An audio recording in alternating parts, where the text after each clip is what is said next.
तो हम लोग कर रहे थे क्लास 10th मैथ्स 1 अलजेब्रा में चैप्टर नंबर 3 अरिथमेटिक प्रोग्रेशन, जिसके 3 प्रैक्टिस सेट हम लोग ख़त्म कर चुके हैं। उससे रिलेटेड कई कॉन्सेप्ट्स भी हम लोगों ने समझा। आज हम लोग करेंगे प्रैक्टिस सेट 3.4। तो प्रैक्टिस सेट 3.4 हमारा वर्ड प्रॉब्लम्स पर बेस्ड है। कुछ 6 क्वेश्चंस है इसमें। तो इसको करने से पहले जिसने अभी तक प्रीवियस के प्रैक्टिस सेट्स की वीडियोस नहीं देखे हैं, एक बार वो वीडियो आप लोग देख लें, वो लेक्चर्स को देख लें, ताकि आप लोगों को उसके जो बेसिक कॉन्सेप्ट्स होते हैं वो अच्छे से समझ में आए, ताकि प्रॉब्लम सेट को करने में जो वर्ड प्रॉब्लम्स है उसको करने में आप लोगों को दिक्कत ना हो। ठीक है, तो 3.4 स्टार्ट करते हैं। तो स्टार्ट करते हैं अपने क्वेश्चन नंबर 1 से। तो क्वेश्चन नंबर 1 हमें दिया है, on 1st Jan 2016 Sanika decided to save ₹10, ₹11 on second day, ₹12 on third day. If she decides to save like this, then on 31st December 2016 what would be her total saving? तो यहाँ पे क्या कहा है कि सानिका नाम की एक लड़की है, उसने डिसाइड किया। हम लोग हमेशा 1 जनवरी जो नया साल का पहला दिन होता है, कुछ ना कुछ रिजोल्यूशन करते हैं ना, कि आज से हम लोग ये करेंगे, आज से हम लोग ऐसा नहीं करेंगे, कुछ तो डिसाइड करते हैं। तो वैसे ही सानिका ने डिसाइड किया कि वो हर दिन पैसे बचाएगी। तो 1 जनवरी को पहले दिन उसने कितना रुपीज़ बचाया? तो 10 रुपया। दूसरे दिन मतलब 2 जैन को उसने कितना बचाया? 11 रुपया। फिर 3 जैन को उसने कितना बचाया? 12 रुपया। ऐसे हो सकता है 4 जैन को उसने कितना बचाया? 13 रुपया। फिर 5 जैन को 14 रुपीज़। ऐसे क्या हुआ, वो पैसे बचाने लगी। अब ये नहीं है कि वो 1-2 दिन करके रुक गई, ऐसा भी नहीं है। उसने कब तक ये काम कंटिन्यू किया? 31 दिसंबर तक। मतलब हम लोग बोल सकते हैं कि पूरे साल तक उसने पैसा बचाया। अब हमें फाइंड करना है टोटल सेविंग। टोटल मतलब कहीं पे भी अगर टोटल दिया रहता है या टोटल अमाउंट बोलता है, तो हम लोग कैसे फाइंड करते हैं टोटल? तो सम करते हैं ना, ऐड करते हैं। तो यहाँ पे हमें क्या करना है, इस क्वेश्चन को सॉल्व करने से पहले एक चीज़ जो आपको समझना वो ये है कि यहाँ पे ईयर को ध्यान से देखना। हमें पता है कि जो नॉर्मल ईयर होता है उसमें टोटल डेज कितने होते हैं? 365 डेज। लेकिन क्या हो अगर कि वो ईयर लीप ईयर हो, तो उसमें एक डे ज़्यादा हो जाता है ना, 366 डेज। तो हमें देखना क्या है कि ये जो ईयर हमें दिया हुआ है 2016, ये कौन सा ईयर है? नॉर्मल ईयर है या लीप ईयर है? क्योंकि उसी अकॉर्डिंग हम लोग डिसाइड करेंगे ना कि टोटल सेविंग कितना है। मान लो आपने नॉर्मल समझ के 365 डेज ले लिया, तो हो सकता है आपका आंसर गलत आ जाए। तो उससे पहले हम लोग ये देखेंगे कि 2016 हमारा नॉर्मल ईयर है या लीप ईयर है। तो उसको देखने के लिए हम लोग क्या करते हैं, 2016 को डिवाइड करोगे 4 से। किसी भी ईयर को ये देखने के लिए कि वो नॉर्मल ईयर है या लीप ईयर है, आप किससे डिवाइड करते हो? 4 से। अगर हम इसको 4 से डिवाइड करें तो कितने बार में जाएगा? 4 5 ज़ा 20, 0 बचा 1, 0 6 नीचे आया, तो 5 4 ज़ा 4 4 ज़ा 16, बचा कितना? 0। अब देखो, जब हम उस दिए हुए ईयर को 4 से डिवाइड करते हैं और रिमाइंडर हमारा क्या आता है? 0। तो जब रिमाइंडर 0 आता है तो वो कौन सा ईयर हो जाता है? Leap year. तो इस चीज़ को हमेशा ध्यान रखना कि जब आप किसी भी ईयर को 4 से डिवाइड कर रहे हो और अगर आपको रिमाइंडर 0 मिल रहा है, अब ज़रूरी नहीं है कि कोई भी ईयर आप कर रहे हो तो आपको 0 ही मिले, हो सकता है आपको रिमाइंडर 1 मिले, 2 मिले, 3 मिले। तो ये जब रिमाइंडर आता है तो वो ईयर हो जाता है नॉर्मल ईयर। और जब रिमाइंडर 0 आता है तो वो ईयर हमेशा कौन सा कहलाता है? Leap year. तो इस बात को ध्यान में रखना। हो सकता है कि क्वेश्चन आपका एग्ज़ाम में चेंज हो जाए और यहाँ पे कोई नॉर्मल ईयर दे दिया हो। जैसे अगर मान लो कि एक नॉर्मल ईयर हम लोग ले 2023 को लेते हैं, तो 4 से अगर डिवाइड करोगे तो कितने बार में जाएगा? 4 5 ज़ा 20, ये 0, 2 नीचे आया, 0 3 नीचे आया, अगेन 4 5 ज़ा 20। यहाँ पे हमें रिमाइंडर मिल गया। अब आगे इसको सॉल्व करेंगे तो पॉइंट में जाएगा, हमें पॉइंट में नहीं चाहिए रहता है, ठीक है। तो यहाँ पे हमें दिख रहा है कि रिमाइंडर 3 आ गया है, तो ये लीप ईयर होगा क्या?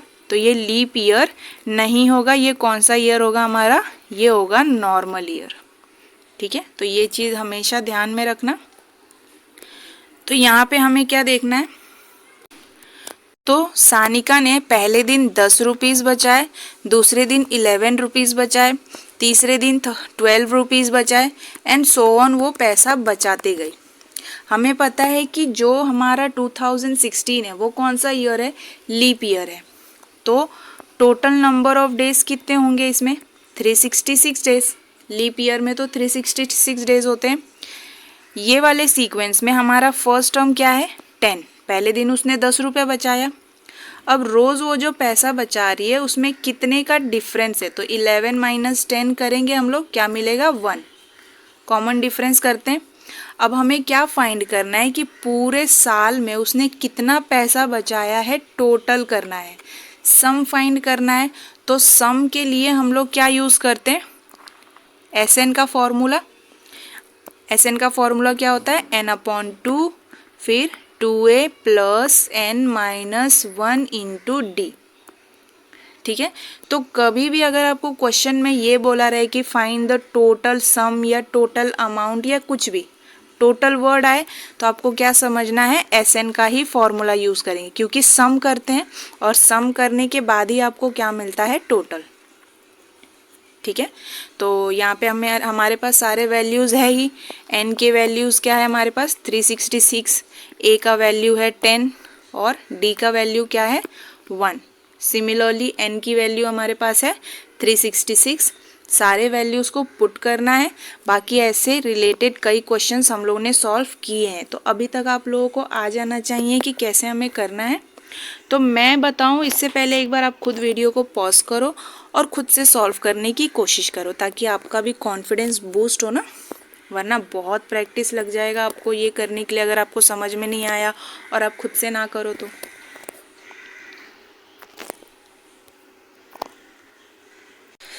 ठीक है, तो अगर आप लोगों ने खुद से कर लिया है तो एक बार आंसर मैच कर लो। देखो, सानिकाज डेली सेविंग कितना है? 10, 11, 12 and so on in 2016. The above sequence is an AP with A is equals to 10. First term हमारा क्या है? 10. कॉमन डिफरेंस D क्या हो जाएगा? तो second term minus first term that is 1. और n की वैल्यू क्या मिलेगी हमें? 366. Why? Because 2016 is a leap year and leap year has 366 days. Okay, her total saving in 2016, total saving है तो S करेंगे, SN का फॉर्मूला यूज़ करेंगे और N की जगह पे क्या आएगा? सम ऑफ 366 डेज। तो SN का फॉर्मूला यूज़ करेंगे और जैसे जैसे वैल्यूज़ हैं हमारे पास पुट करेंगे। N की जगह पे 366, फिर A की जगह पे 10 और D की जगह पे 1। फिर जब 366 को आप 2 से डिवाइड करोगे तो आपको कितना मिलेगा? 183। और ये 2 10 20, इसको माइनस करेंगे तो हमें मिलेगा 365 और 365 को 1 में मल्टीप्लाई करोगे तो वापस आपको 365 ही मिलेगा। तो 20 प्लस 365 ऐड किया तो कितना आया? 385 और 385 को हमें मल्टीप्लाई करना है 183 में। तो यहाँ पे रफ में मैंने मल्टीप्लाई करके दिखाया हुआ है, ठीक है। तो सम ऑफ 366 डेज कितना आया? तो 70,455। तो सानिका's total saving on 31 December 2016 would be 70,455। ठीक है, तो एक बार देख लो इसको अच्छे से।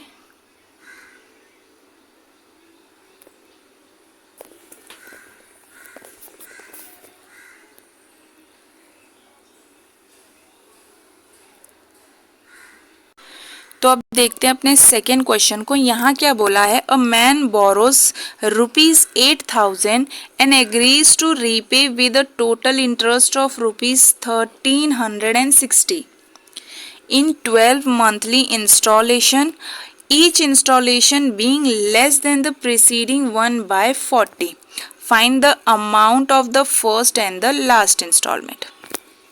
यहाँ हमें क्या बोला है कि मान लो कि एक आदमी है, उसने किसी दूसरे आदमी से कितना रुपीस बाई किया मतलब बोरो किया, ठीक है, कितना बोरो किया, और बोला कि मैं तुम्हें ये 8,000 तो दूंगा, साथ में मैं तुम्हें इंटरेस्ट भी दूंगा, कितना, तो 1360। हम लोग कभी भी बैंक से आप पैसा लो या किसी से भी आप लोन लेते हो तो उसके साथ साथ हम लोग ब्याज भी भरते हैं ना। तो सिमिलरली ये आदमी ने भी इस आदमी से लोन लिया, कितना, तो 8,000 का लोन लिया, और उसके साथ साथ उसने इंटरेस्ट कितना भरा, ब्याज कितना भरा, तो 1360। तो टोटल कितना उसने भरा होगा इस इंसान को, तो 9,360 रुपीज़ इसने दिया होगा। किसको, तो इसको। तो मान लेते हैं कि ये जो आदमी है ये ए है और ये बी है, ठीक है। तो ये वाला कॉन्सेप्ट समझ में आया होगा कि ए ने बी से 8,000 रुपया लिया, जब उसने उसे वापस पैसा दिया तो 8,000 के साथ साथ उसने 1360 रुपीज़ ब्याज भी दिया, इंटरेस्ट दिया। तो टोटल कितना पैसा उसने दिया, तो 9,360 रुपीज़। और ये जो पैसा उसने दिया कितने महीने बाद दिया, तो 12 मंथ्स बाद। तो 12 को हम लोग बोल सकते हैं कि नंबर ऑफ डेज या नंबर ऑफ ईयर्स, ईयर ही है ना, सॉरी, नंबर ऑफ मंथ कितना है, तो इसको हम लोग मान लेते हैं n। तो नंबर ऑफ मंथ है 12, तो n की वैल्यू आपको मिल गई 12। अब हमें फाइंड क्या करना है, फर्स्ट इंस्टॉलेशन कि पहली बार उसने कितना पैसा दिया। ऐसे करते हुए देखो, ये जो पैसा है उसने 12 हिस्से में दिया है, ठीक है। पहली बार कुछ दिया होगा, दूसरी बार कुछ दिया होगा, तीसरी बार कुछ पैसा दिया होगा, ऐसे करके उसने कितने बार दिया, तो 12 महीने लग गए उसको पैसा देने में। तो इस 12वें महीने में उसने कितना पैसा दिया और पहले महीने में उसने कितना पैसा दिया, ये हमको फाइंड करना है। अब यहाँ पे हमें बोला क्या है कि यहाँ पे जो उसने पैसा दिया, सेकेंड टाइम पे वो पैसे को देते समय उसने 40 रुपये कम दिए। बोला है ना यहाँ पे कि each instalment being less than the preceding one. Preceding one मतलब पहले वाला जो पैसा उसने भरा वो दूसरी बार भरने में कितना कम है, तो 40 रुपीज़ कम है। तो डिफरेंस कितना आएगा, तो आएगा D is equals to -40। Less बोला है ना, तो क्या आएगा, -40। अगर इसको मैं एक एग्जांपल में बताऊं तो मान लो कि अगर उसने फर्स्ट टाइम में 100 रुपीज़ दिया होगा, ठीक है, मान लो, ठीक है। तो सेकेंड टाइम जब वो देगा तो कितना देगा, तो 100 - 40 60 रुपीज़ देगा। फिर तीसरी बार जब वो देगा तो कितना देगा, उसमें 40 माइनस करेगा तो 20 देगा। फिर उसके बाद दोबारा से जब करेगा तो 40 माइनस करेगा। हालांकि ये नेगेटिव में तो नहीं जाएगा, बट एक एग्जाम्पल के लिए मैंने ये समझा दिया, ठीक है, कि अगर मान लो कि फर्स्ट टाइम में उसने 100 दिया तो सेकेंड टाइम जब वो दे रहा है तो पहले वाले में 40 रुपया कम करके दे रहा है, मतलब सेकेंड टाइम वो 60 रुपीज़ दे रहा है। फिर थर्ड टाइम जब दे रहा है तो सेकेंड टाइम जितना उसने भरा था उसमें 40 कम करके दे रहा है, मतलब 20 रुपया दे रहा है, ठीक है। तो इसी तरह से यहाँ पे क्या बोल दिया है कि जो डिफरेंस आ रहा है पैसों में वो कितना आ रहा है, तो -40। हमारे पास n भी आ गया है, हमारे पास d भी आ गया है। अब यहाँ पे आपको फाइंड क्या करना है, फर्स्ट अमाउंट और लास्ट इंस्टॉलमेंट। तो इसके लिए मान लो कि हमें बोला है कि SN का फॉर्मूला हमें पता है और हमें ये भी पता है कि SN की वैल्यू या S12 की वैल्यू हमारे पास कितनी है, 9,360 रुपीज़। अब ये इतना क्यों है, क्योंकि नंबर ऑफ 12 मंथ्स टोटल हमें पता है ना कितना है, 9,360 रुपीज़। तो यहाँ पे हमें पता है कि SN मतलब S12 में टोटल अमाउंट उसने कितना भरा है, तो 9,360। पूरा सम लिखेंगे हम लोग, 12 मंथ्स का टोटल सम उसने कितना भरा है, 9,360। तो 8,000 उसने बोरो किया था प्लस उसके साथ उसने इंटरेस्ट भी भरा जो आया कितना, 9,360। तो ये 12 मंथ्स का सम है। हमारे पास डी की भी वैल्यू है, क्या है तो -40। हमें क्या फाइंड करनी है, ए की वैल्यू, और ए क्या है हमारा फर्स्ट टर्म जो कि है हमारा फर्स्ट इंस्टॉलमेंट। उसके बाद हम लोग फाइंड करेंगे लास्ट इंस्टॉलमेंट। तो लास्ट इंस्टॉलमेंट उसने किस महीने में भरा था, तो T12। ठीक है, तो दोनों का फॉर्मूला तो हमें पता ही है। T12 के लिए हम लोग कौन सा फॉर्मूला यूज करेंगे, Tn is equal to a plus n minus 1 into d. और यहाँ पे a की वैल्यू फाइंड करने के लिए Sn का फॉर्मूला हम लोग यूज करेंगे, हमें a की वैल्यू मिलेगी।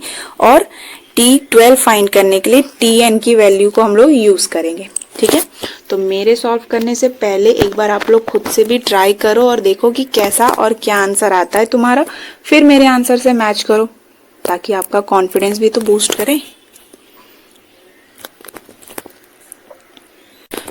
तो चलो देखते हैं फेयर में कैसे लिखेंगे। तो each installment is less than preceding installment by how much, तो ₹40। तो the installment are in AP with D is equals to -40। तो D की वैल्यू क्या है हमारे पास, -40। Total amount to be repaid in 12 instalment. Total amount हमें कितना रीपे करना है, वापस देना है 12 महीने के इंस्टॉलमेंट को करते हुए। तो amount borrowed plus total interest, तो जितना उसने बोरो किया और उसके साथ साथ टोटल इंटरेस्ट। इंटरेस्ट मतलब ब्याज, हम लोग किसी से भी पैसा बोरो करते हैं तो उसके साथ ब्याज भरते हैं ना। तो 8,000 उसने बोरो किया था, उसके साथ ब्याज उसने कितना दिया, तो 1360 रुपीज। तो टोटल मिला के कितना हुआ, 9360। और ये कितने महीने में इसने पे किया, तो 12 महीने में। तो 12 महीने का सम हमें कितना मिला, 9360। ठीक है, उसके बाद हम लोग SN का फॉर्मूला यूज करेंगे, सम ऑफ 12 मंथ्स। तो n की वैल्यू हमें पता है 12 है, a की वैल्यू हमें फाइंड करनी है, और d की वैल्यू भी हमें पता है कि 40 है। ठीक है, तो यहाँ पे करते समय साइन पे थोड़ा ध्यान देना। S12 की वैल्यू हमारे पास क्या है, 9360।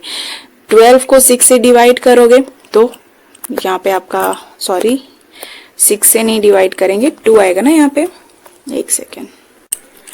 ठीक है, तो यहाँ पे 2 आएगा, गलती से मैंने 6 लिख दिया था। तो 12 को 2 से डिवाइड किया तो हमें कितना मिला, 6। फिर 2a, ये 12 माइनस 1 11, और ये क्या है -40। तो देखो ये प्लस और ये माइनस इंटू करेंगे तो यहाँ पे क्या हो जाएगा, माइनस। ठीक है, तो माइनस प्लस का साइन ध्यान से करना।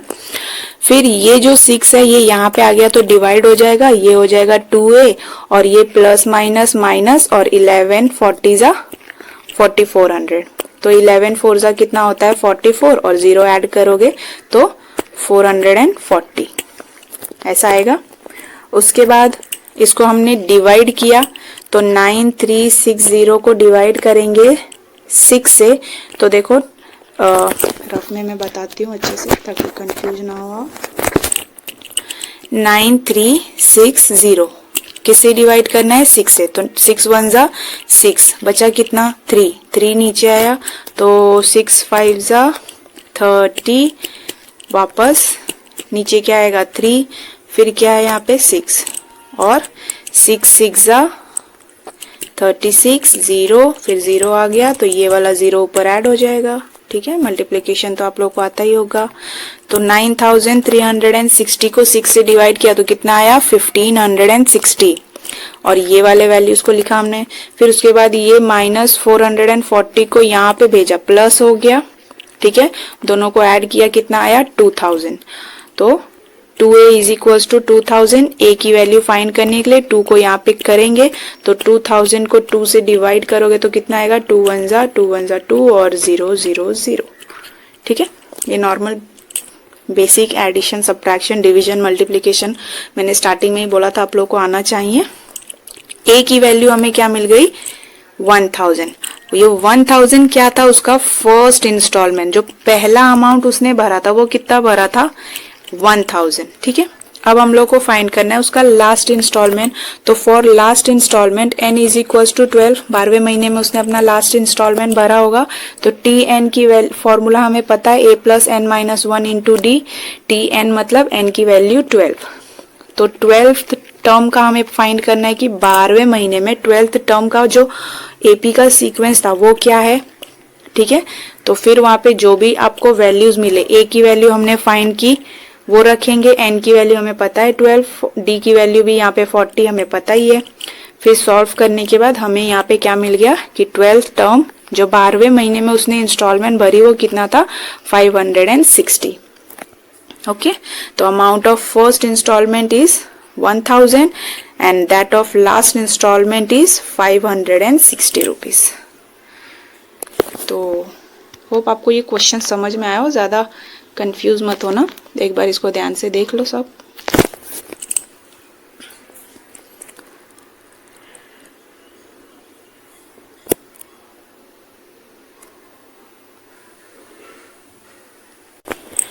तो अब थर्ड क्वेश्चन को देखते हैं।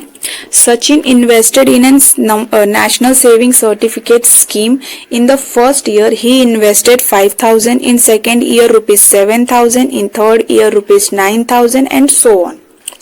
First find the total amount that he invested in 12 years. तो यहाँ पे हमें वैसे ही पता है कि फर्स्ट ईयर में उसने कितना इन्वेस्ट किया, सेव किया 5000, सेकेंड ईयर में कितना सेव किया 7000, थर्ड ईयर में कितना सेव किया 9000। ऐसे करते हुए उसने कितने महीने तक सेव कितने सालों तक सेव किया, तो 12 साल तक उसने सेव किया। अब यहाँ पे आप लोग सोचोगे कि 1100 कर दें या फिर क्या बोलते हैं 1300 करें, ऐसे करते हुए हम लोग 12 टाइम्स करके एडिशन करें तो वो भी गलत हो जाएगा। हमें कहाँ से स्टार्ट करना है, T1 से लेके T12 तक, पहले साल से लेके 12 साल तक उसने टोटल कितना सेव किया ये हमें फाइंड करना है। तो आप बड़े स्टेप में मत चले जाना, ठीक है। बड़े स्टेप का मतलब कि आप सोचोगे कि 12 बार करके देख लेते कि 5000 है, 7000 है, 9000 है, फिर 11000 है, यहाँ पे 1100 लिख दिया, 11000 है, 13000 है, सबको ऐड करते मत बैठना। फॉर्मूला आपके पास है, फॉर्मूला यूज करो। तो देखो यहाँ पे जो 5000 है क्या है, हमारे ए का टर्म है 5000, फिर डी हमें पता है क्या होता है second term minus first term. तो 7000 में से 5000 माइनस करोगे कितना बचेगा 2000। सिमिलरली 9000 में से 7000 माइनस करोगे कितना बचेगा 2000। तो हमें डी की भी वैल्यू पता है और ए की भी वैल्यू पता है। एन की वैल्यू क्या है, तो 12, n इज इक्वल्स टू क्या हो जाएगा हमारा 12। अब हमें सम फाइंड करना है, टोटल अमाउंट फाइंड करना है कि 12 साल में उसने टोटल कितना सेविंग किया है। तो सम ऑफ 12 ईयर्स, फॉर्मूला तो हमें पता ही है, फॉर्मूला पे रखेंगे सारे वैल्यूज और आंसर लाएंगे। तो ए की वैल्यू भी हमें पता है, डी का वैल्यू हमें पता है 2000 है, एन की वैल्यू हमें पता है 12 है और सम फाइंड करना है 12 ईयर्स। तो फॉर्मूला में पुट करो, आंसर लाओ फटाफट, ठीक है। तो एक बार आप लोग खुद से इसको करो सॉल्व, फिर मैं बताऊंगी। तो देखते हैं इसको कैसे करेंगे। Amount invested bye Sachin, amount उसने जितना सेव किया, तो पहले साल में 5000, दूसरे साल में 7000 और तीसरे साल में 9000। ऐसे करते हुए वो सेव करते गया। The above sequence is an AP with A is equals to T1 is equals to 5000, A हमारा 5000 है, D हमारा क्या होगा तो T2 माइनस T1, ये हो जाएगा 7000 माइनस 5000 2000। N की वैल्यू हमारे पास है क्या 12। बस आपको फाइंड क्या करना है, सम ऑफ 12 ईयर्स के टोटल मनी जो उसने सेव किया, A की वैल्यू पुट करो, D की वैल्यू पुट करो, N की वैल्यू पुट करेंगे और उसके बाद हमें हमारा आंसर मिलेगा, ठीक है। तो इसको भी अच्छे से देख लो। हालांकि ये बहुत सिंपल था, ज्यादा कुछ करना नहीं था आपको, बस सब टर्म्स आपके सामने दिए हुए थे, आपको बस सम ऑफ 12 ईयर्स कितना अमाउंट उसने सेव किया। तो 2 इंटू 5000 कितना हो गया हमारा 10000, फिर ये कितना हो जाएगा 12 माइनस 1 11 और 11 को 2 से मल्टीप्लाई करोगे तो कितना आता है 22 और ये 3 जीरो आपको उसके साथ ऐड कर देना है। तो 10,000 प्लस 22,000 ऐड किया कितना हो गया 32,000, फिर इसको मल्टीप्लाई करेंगे 6 से तो कितना आया 1,92,000। तो सचिन ने टोटल अमाउंट 12 महीने में कितना सेव कर लिया था, तो 1,92,000 रुपीज उसने सेव कर लिया था। ओके, तो इसको भी देख लो अच्छे से एक बार।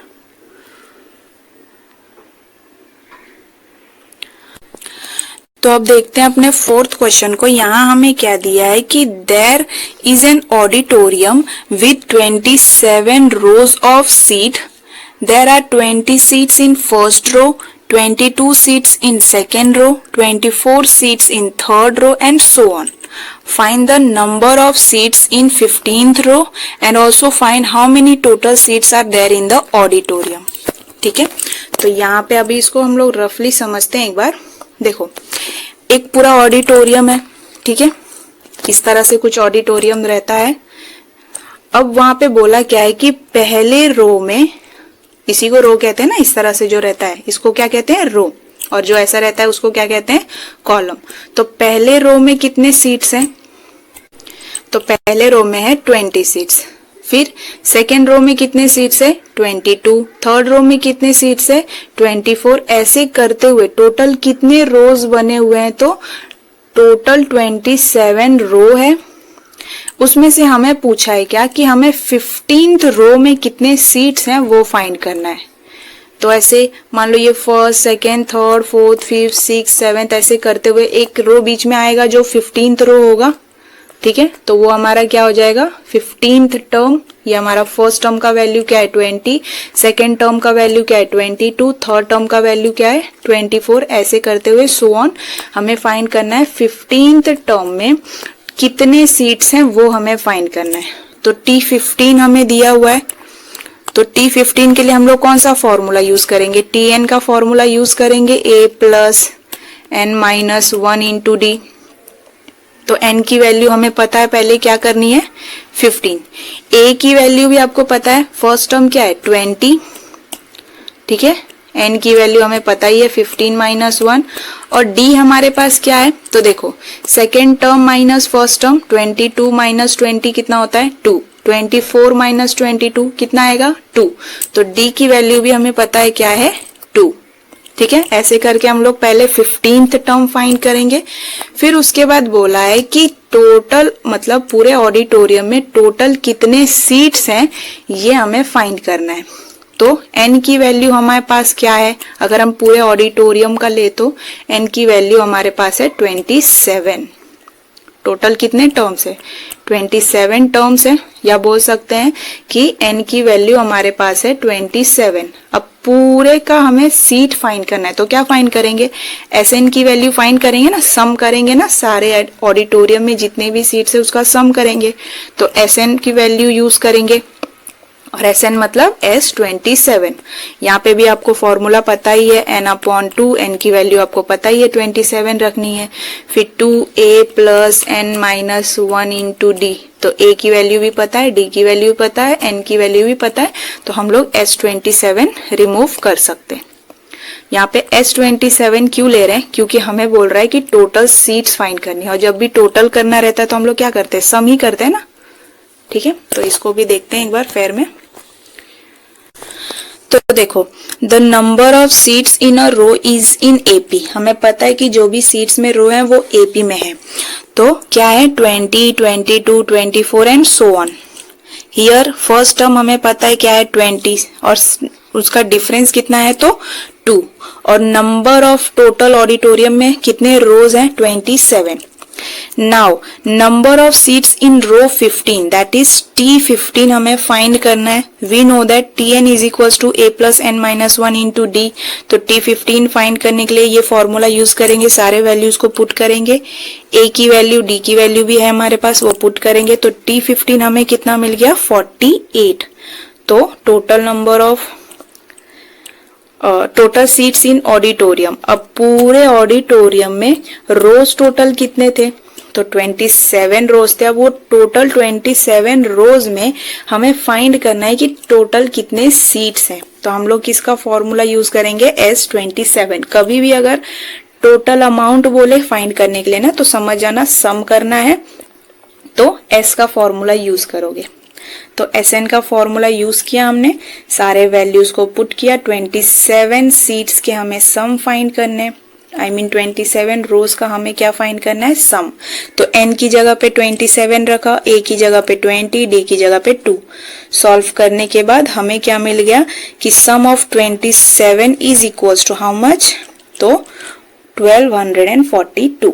बाद में therefore number of seats in 15th रो, 15th रो में कितने सीट्स है मिले थे हमको 48, यहाँ मैंने लिख दिया है 46। वाओ, रुक जाओ, तो 48 हो गया, ठीक है।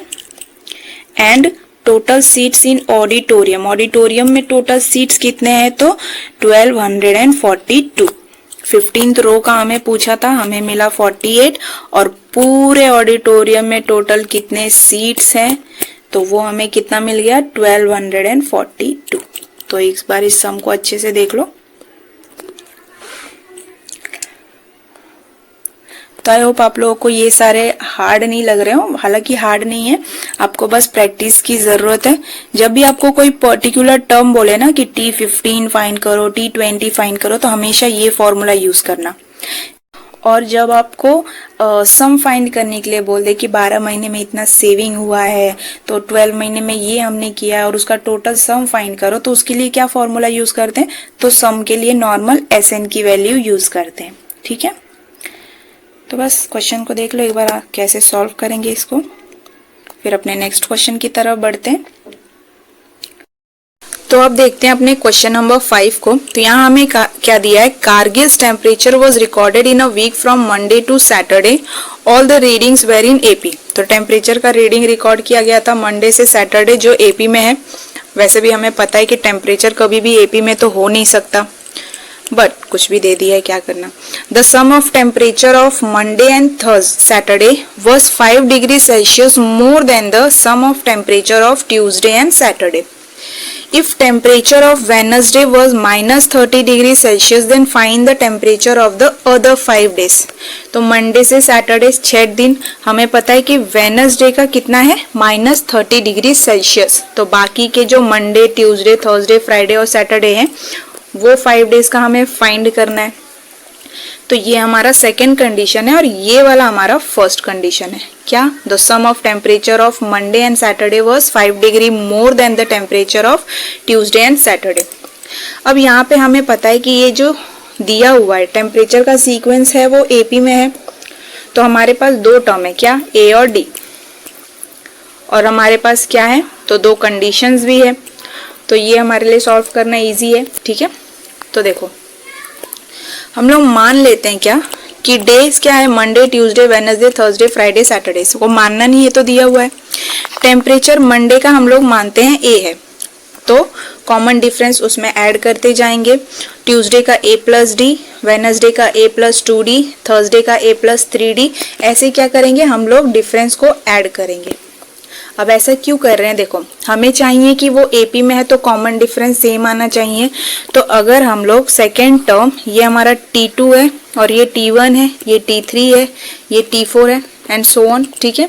तो अगर हम लोग second term minus first term करें तो क्या दिया हुआ है second term, A+D minus first term A, minus minus गया तो क्या बचा D। सिमिलरली अगर देखें T3 माइनस T2 करो तो T3 क्या दिया है, A+2D माइनस A+D। तो ब्रैकेट के बाहर अगर इसको हम लोग लिखेंगे तो ये प्लस साइन चेंज होके क्या हो जाएगा, माइनस हो जाएगा। तो इसको मैं डायरेक्ट लिख सकती हूँ A-D। ये A से ये A गया, बचा क्या हमारे पास 2D माइनस D, तो D। तो देखा कॉमन डिफरेंस हमारा क्या आ रहा है, सेम आ रहा है। तो हमने ये AP के सीक्वेंस को अज्यूम किया है। अब हम लोग कंडीशन को देखते हैं, क्या बोला है कि मंडे और सैटरडे का टेम्परेचर का हमें क्या करना है, sum, the sum of temperature of Monday and Saturday. Monday और सैटरडे के टेम्परेचर को क्या करना है, हमें सम करना है, ऐड करना है। तो हमें बोला है कि sum of temperature of Monday and Saturday दोनों का सम कितना है, तो is how much 5 degree Celsius more. तो +5 करेंगे ना, 5 डिग्री सेल्सियस मोर है किससे, तो sum of temperature of Tuesday and Saturday. तो 5 degree more than sum of temperature of Tuesday and Saturday. Tuesday and Saturday के टेम्परेचर को सम करेंगे तो ये कैसे हो जाएगा, ये होगा A+D प्लस A+5 5D और कितना मोर है, तो 5 डिग्री सेल्सियस मोर है।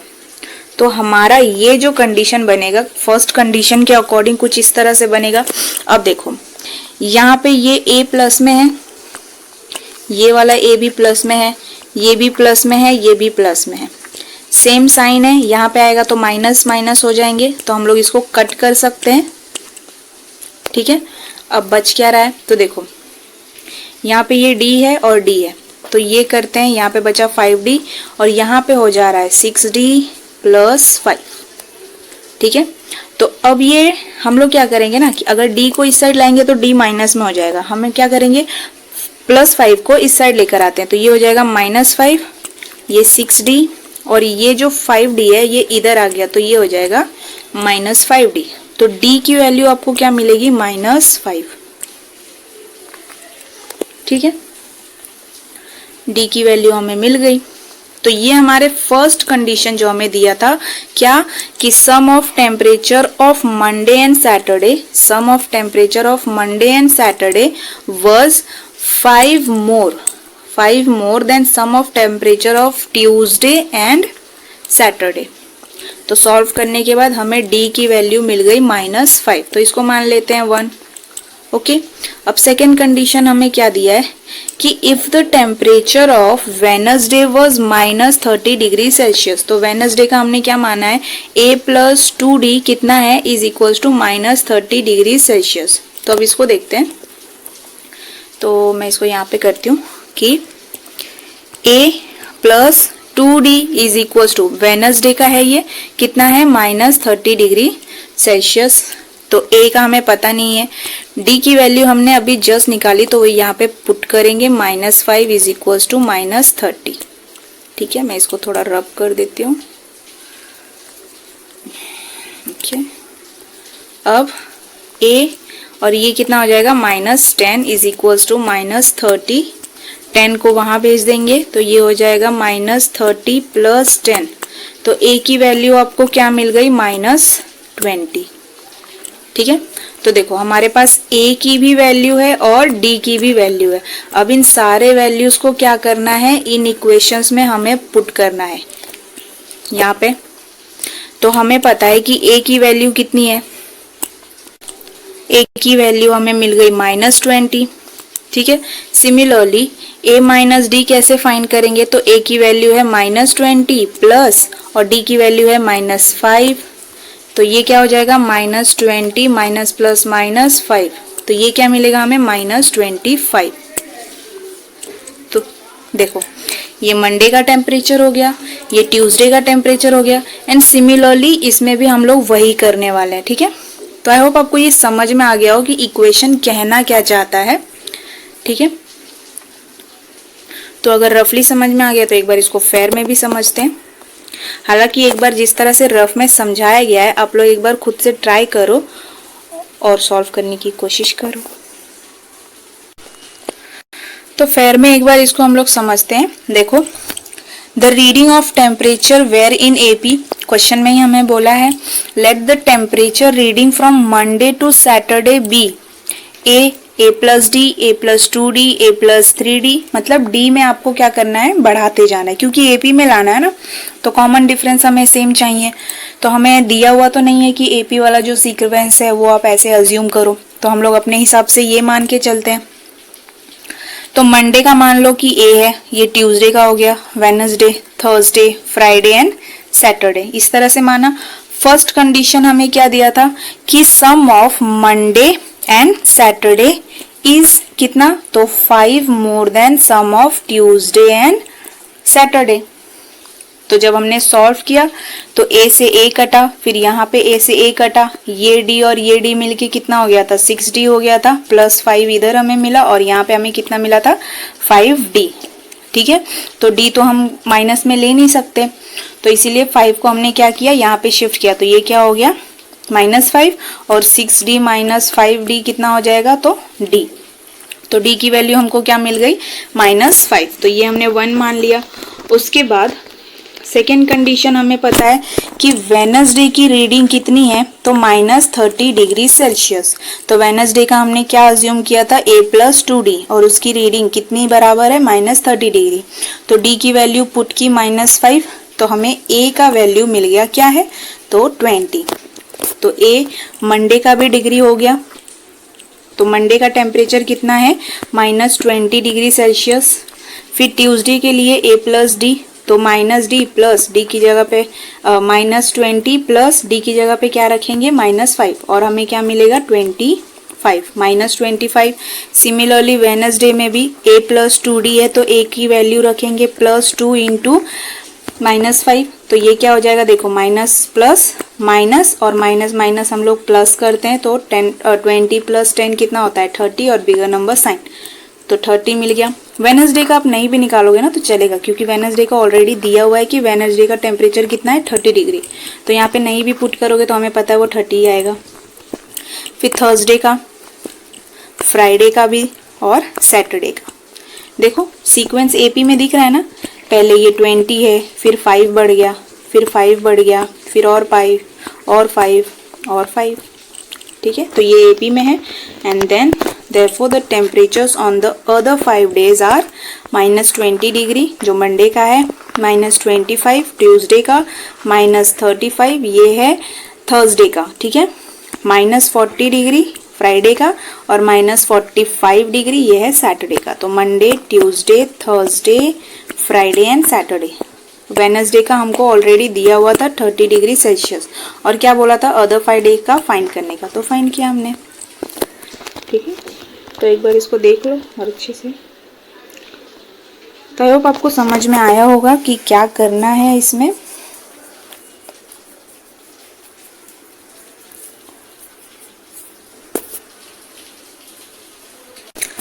तो क्वेश्चन नंबर 6 को अब देखते हैं। On the world environment day, tree plantation programme was arranged on a land which is triangular in shape. तो जो लैंड है वो कैसा है, ट्राइंगल है शेप में, ठीक है। Trees are planted such that in the first row there are 1 tree. Row ऐसे होता है ना, अभी जस्ट प्रीवियस क्वेश्चन में देखा था कि रो कैसे होता है, इस तरह से, ठीक है, और ये क्या होता है, कॉलम।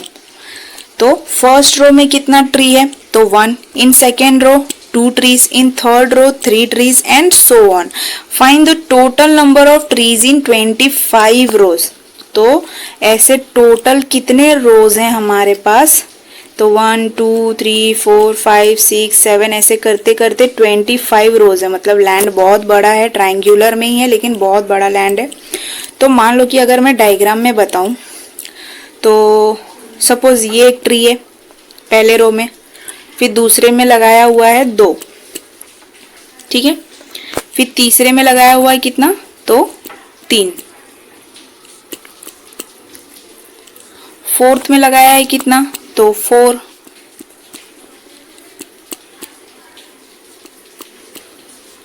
And so on. ऐसे करते करते करते क्या हुआ है, 25 रोज में 25 रोज है, तो 25 रोज है तो 25 ट्रीज लगाए गए होंगे, ठीक है। अब हमें फाइंड करना है कि ये जो 25 रोज है ना, रो, हाँ ठीक है, रोज मत समझ लेना, जो 25 रो है इस तरह से, तो हमें फाइंड करना क्या है, total number of trees. Total number अभी जस्ट मैंने बताया था कि जब आपको हमेशा बोले कि अमाउंट बताओ, मतलब टोटल अमाउंट बताओ, टोटल सम बताओ, तो आप कौन सा टर्म यूज करते हो, SN, ठीक है। तो n की वैल्यू हमें पता है क्या है, 25। a की वैल्यू भी हमें पता है क्या है, वो 1। कॉमन डिफरेंस भी हमें पता है, तो पहला रो में 1 है, दूसरे रो में 2 है, तीसरे रो में 3 है, एंड सो ऑन ऐसे करते हुए जा रहा है। तो 2 - 1 करोगे तो आपको कितना मिलेगा, 1।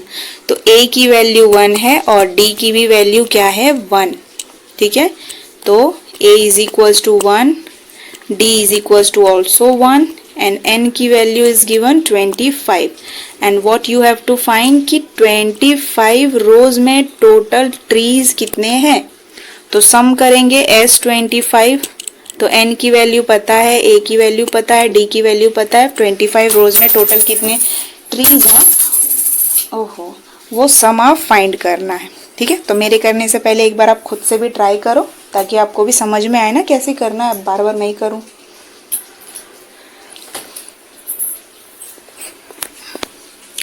तो एक बार खुद से भी ट्राई करो। SN वाला फॉर्मूला तो आपको पता ही है, और इतना हम लोगों ने क्वेश्चन कर लिया इससे रिलेटेड, तो अभी तक पता ही चल गया होगा कैसे सॉल्व करना है। तो जिसने भी खुद से सॉल्व किया है एक बार आंसर को मैच कर लो। देखो, the number of trees planted to row wise are, row wise plant हुआ है ना सारे ट्रीज, अभी डायग्राम में भी मैंने बता के समझा दिया। ठीक है, कितना है 1 2 3 एंड सो ऑन। अब देखो, हमें पता है पहले रो में 1 है, दूसरे रो में 2 है, तीसरे रो में 3 है, तो ऐसे करते करते 25 रो है, सो 25th रो में 25 ट्रीज। तो कुछ बच्चे सोच रहे होंगे कि अरे सबको ऐड कर देते हैं, तो इतना दिमाग लगाने की जरूरत नहीं है बेटा, ये वाले फॉर्मूला को यूज कर लेना। ठीक है, क्योंकि कुछ कुछ बच्चे होते हैं ज्यादा दिमाग लगाते हैं, इसलिए मैं बता रही हूँ। तो ये हमारा AP मिल गया। The above sequence is N AP। क्यों? क्योंकि कॉमन डिफरेंस सेम ही मिल रहा है ना हमें 1, तो वो AP हो जाएगा। जहां पे भी कॉमन डिफरेंस आपको सेम मिल गया समझो वो AP है। तो A मिल गया 1, D हमें मिल गया वो भी 1, और N की वैल्यू हमें पता है 25। तो now total number of trees in 25 रोज। तो टोटल नंबर बोला है मतलब ऐड करेंगे, तो हमेशा SN फॉर्मूला ही यूज करते हैं। ठीक है, अगर आपको बोल दिया sum of 100 terms, sum of 5 terms या कुछ भी, तो जब भी सम वर्ड यूज करें ना तो SN का फॉर्मूला ही यूज करना। तो बाकी तो आपको लोगों को पता ही है। N की जगह पे 25 रखेंगे, A की जगह पे 1 रखा हमने, फिर D की जगह पे 1 रखा और सॉल्व किया। तो देखो 2 1 ज़ा 2, और ये 25 माइनस 1 24, 24 इंटू 1 24। ओके, तो ये कितना हो जाएगा 26, फिर 2 1 ज़ा और 2 13 ज़ा कटता है, तो 25 इंटू 13 कितना हो गया 325। तो मल्टीप्लीकेशन अगर नहीं आता डायरेक्ट ना तो मल्टीप्लाई करके देख लेना। तो S25 में कितने टोटल ट्रीज हैं, तो 325 ट्रीज लगे हुए हैं। कितने? तो 25 रो में, पहले में 1, दूसरे में 2, तीसरे में 3, ऐसे करते हुए 25 रो है। और सारे ट्रीज कितने हैं, तो 325 ट्री लगाए गए हैं वो ट्रायंगुलर शेप के फील्ड में। Okay, total number of trees in 25 rows are 325। तो जिसने नहीं किया है वो देख लो, और जिसने किया है वो आंसर मैच कर लो।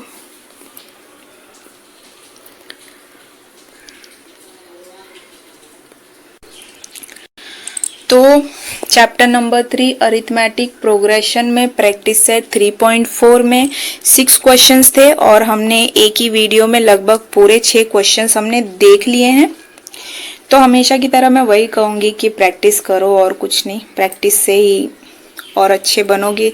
जो भी कॉन्सेप्ट्स है, जो भी फॉर्मूलाज हैं, जो भी कुछ भी है, वो क्या होगा आपके प्रैक्टिस करने से ही स्ट्रांग होने वाला है। अगर आप सोचोगे कि रेडीमेड सब कुछ मिले तो फिर रट्टा मारो, और क्या। तो चैप्टर नंबर 3 प्रैक्टिस सेट 3.4 के साथ खत्म होता है। तो एज ऑलवेज इससे रिलेटेड जितने भी प्रॉब्लम सेट में क्वेश्चंस है आप लोग खुद से एक बार ट्राई करो कि कैसे उसको सॉल्व करना है और कैसे नहीं। बस, thank you and bye bye.